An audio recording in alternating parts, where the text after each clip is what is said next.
여호수아가 이스라엘 모든 지파를 세겜에 모으고 이스라엘 장로들과 그들의 수령들과 재판장들과 관리들을 부르매 그들이 하나님 앞에 나와 선지라.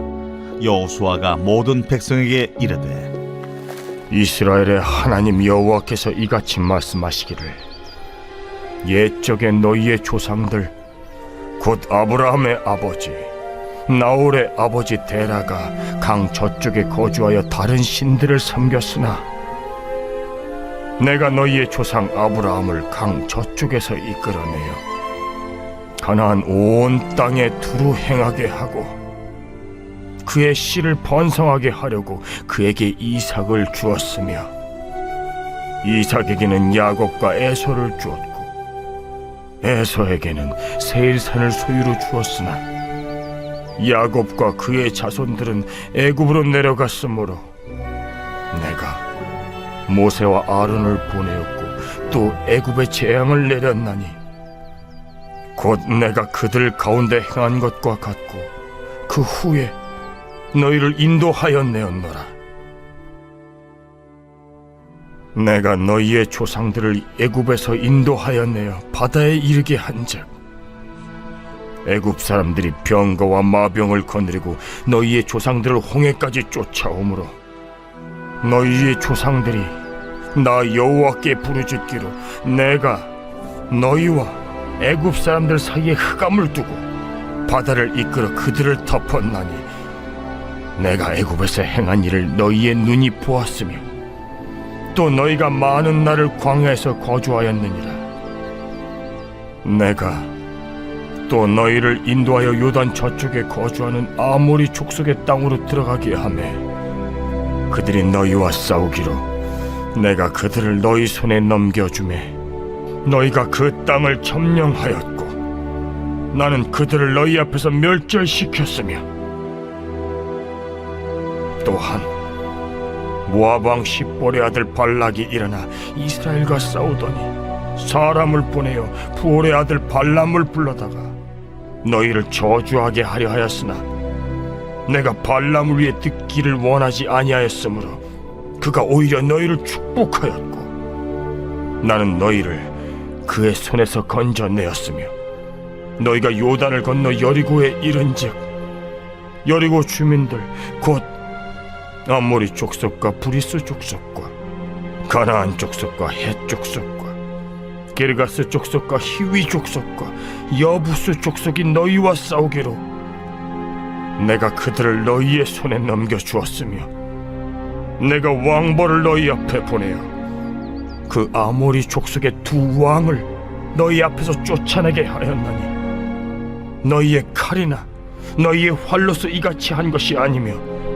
내가 또 너희가 수고하지 아니한 땅과 너희가 건설하지 아니한 성읍들을 너희에게 주었더니 너희가 그 가운데에 거주하며 너희는 또 너희가 심지 아니한 포도원과 감람원의 열매를 먹는다 하셨느니라.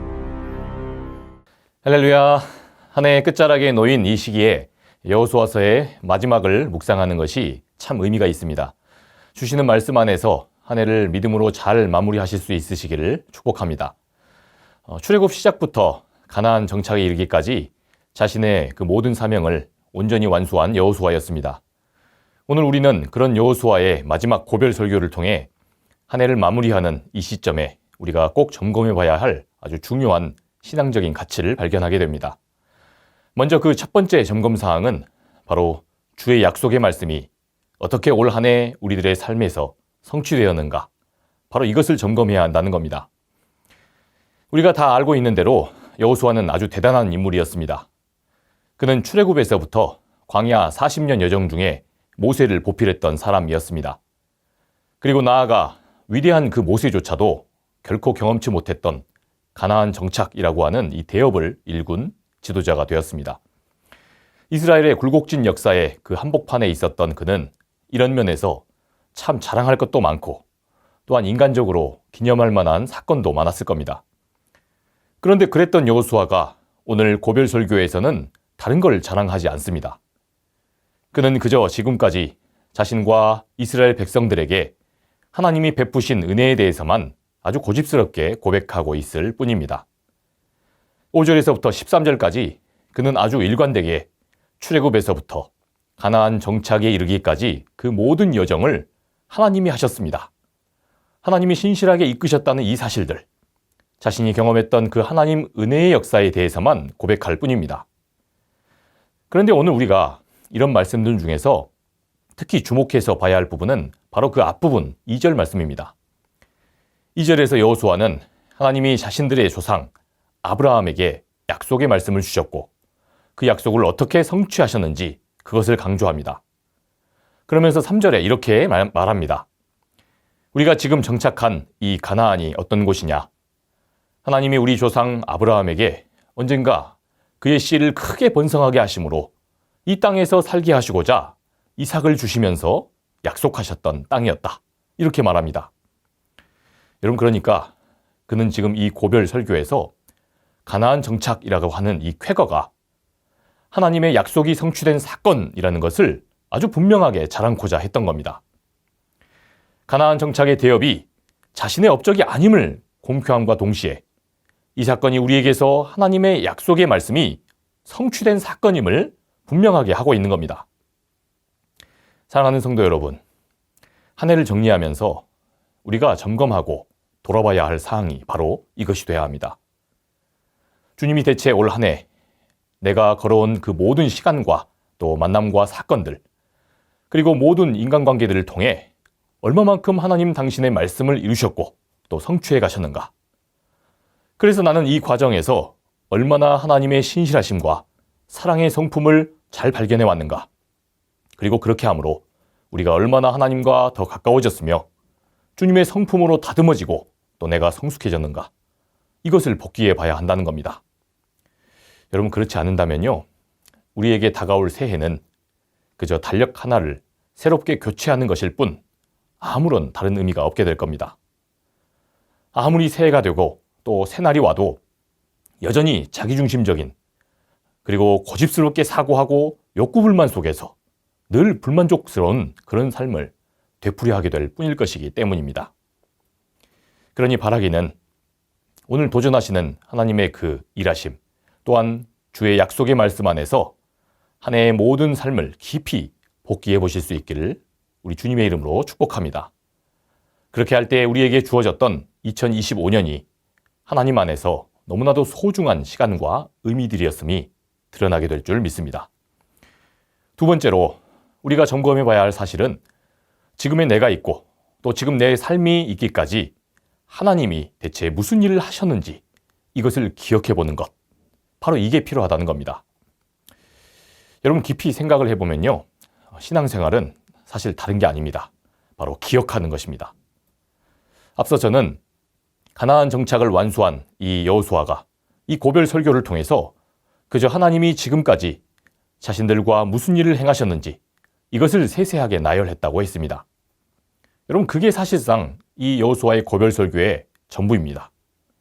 아주 진부할 정도로 하나님의 행하신 일에 대해서만 주구장창 열거하고, 그리고 마지막에는 내일 본문이 되겠습니다만, 그러니 나는 우리 여호와 하나님만 섬길 것인데 너희는 어떻게 할래? 이렇게 질문을 하고 끝냅니다. 여러분, 그게 이 고별 설교의 전부입니다.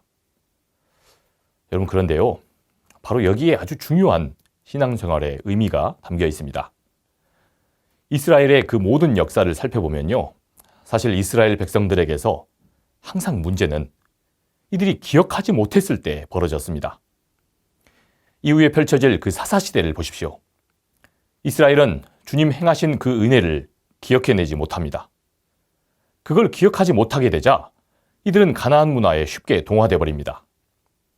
그 결과 자신들이 가나안에 정착해서 누리는 그 모든 것이 당연해지고요, 또 그렇게 당연히 여기던 그들의 관성이 이들을 더욱 게으르고 무책임한 존재로 그렇게 삶을 살아가게 만듭니다. 그 결과 이들은 중요한 것을 소중히 지켜내지 못하는 누를 반복해서 범합니다. 그래서 결국 주 안에서 단단히 졌던 그 결집력도 흐트러집니다. 아주 약하고 무능하디 무능한 그런 무력한 존재들이 돼버립니다. 그래서 어찌 됩니까? 여러 민족들의 침략을 받아 망조의 길로 들어서고 만 겁니다. 여러분, 그런데 실제로 깊이 생각을 해보면 사실 우리 사람들에게서 아주 당연해지는 것이야말로 사실 타락입니다. 부부관계가 어떻습니까? 사랑에 빠지고 결혼을 해서 만난 그 부부관계가 서로 당연해지게 되면 어찌 되는 겁니까? 그 사람의 결점만이 두드러지게 보입니다. 내가 누릴 권리만을 상대방에게서 찾고자 하게 되고요. 그렇게 되므로 착각에 빠집니다. 이 사람을 만나서 지금 내가 큰 손해를 보고 있는 거 아니야? 처음 만났을 때는 간이고 쓸개고 그 사람이 아니면 안 되겠다 했던 사람이 당연해지게 되면 이처럼 타락하는 겁니다. 만일 그저 이 사람이 없어서 혼자 살았다면 참 지질이 궁상을 떨며 그렇게 불행하게 살았을 나인데 하나님이 이 사람을 붙여주셔서 나를 외롭지 않게 그렇게 구원해 주셨건만 그게 당연해지면 이처럼 뒤틀어지는 겁니다. 여러분, 건강은 또 어떻습니까? 우리가 누리는 건강도 당연해질 때 문제가 찾아옵니다. 몸이 보내는 그런 이상신호를 무시하고 계속 함부로 살게 되면 어찌 됩니까? 이내 여지없이 큰 질병이 찾아옵니다. 몸이 다 망가지게 되고요. 이렇게 당연시했던 그 건강을 그래서 잃으면 어찌 됩니까? 바로 그때 압니다. 아, 내가 그동안 누리던 이 당연함, 그 건강함이 사실은 주님의 은혜였구나. 하나님이 은혜로 주신 거였구나. 그제야 알게 되는 겁니다. 여러분, 그래서 사실 당연하게 되는 것이 실은 타락입니다. 건강도, 또한 사람의 관계도, 지금 내가 누리는 이 모든 것들도 우리에게서 당연해질 때 언제나 문제가 생기는 법입니다. 여러분, 그런데 오늘 말씀을 보십시오. 여호수아와 백성들은 가나안 정착의 그 대업을 이루고서는 기억하고자 애쓰고 있습니다. 바로 오늘 이 자리가 있기까지, 우리가 누리는 이 성취가 있기까지 하나님이 하셨구나. 그래서 지금 우리가 이 약속의 땅 가나안에 서 있는 것이로구나. 여호수아와 출애굽 2세대들은 지금 그걸 고백하고 있는 겁니다. 기억하는 겁니다. 자신들에게 주어진 이 가나안이 당연한 게 아니고요. 내 힘으로 얻은 것도 아니고요. 위기의 때에 애굽의 위협에서, 또한 홍해의 위협에서, 광야의 숱한 어려움에서 다 하나님이 하셨습니다. 중간에 이런저런 정복 국가들의 침입이 있었어도, 자신들을 저주한 모압 왕 발락과 발람의 계교에도 거의 다 와서는 어땠습니까? 가나안의 칠족 속의 위협 속에서도 하나님이 여기까지 도우시고 인도하시고 그래서 누리는 큰 은혜구나. 이렇게 여기며 경탄하고 있는 겁니다. 여러분, 당연하다고 생각하는 사람들이 그렇게 당연하다는 그걸 어찌 소중히 여기며 잘 지켜낼 수가 있었겠습니까? 그래서 오늘 말씀을 통해 하나님은 우리에게도 기억하라 하십니다. 또한 돌아보라 하시는 겁니다. 사랑하는 여러분, 우리도 한 해를 돌아보며 기억하십시다. 주님이 올 한 해 우리 교회와 또 내게 허락해 주신 가족, 사랑하는 교우들, 또한 우리가 누리는 모든 관계와 재화와 또 많은 풍요들, 이것들이 결코 당연한 것이 아니라 하나님이 은혜로 주신 것임을 한 해를 마무리하며 더 감사하고 더 소중히 여기며 더 경탄과 신비로 바라봅시다. 이러한 귀한 눈, 또한 지혜로운 안목으로 우리가 한 해를 깊이 돌아보며 주어진 모든 것에 감사함으로 나아갈 때 새해도 우리 주님께서 변함없는 사랑으로 귀하게 역사해 주실 줄 믿습니다.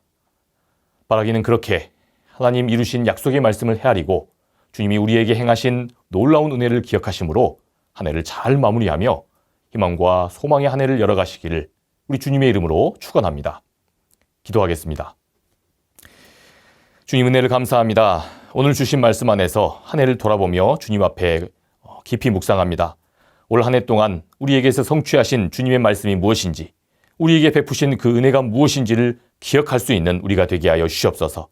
그래서 그러한 주님의 기대와 또한 소망으로 또 한 해를 희망차게 열어가는 우리 모든 상당의 권속들 되도록 역사하여 주시옵소서. 그렇게 하실 줄 믿사오며 사랑이 많으신 우리 구주 예수 그리스도의 이름으로 기도합니다. 아멘.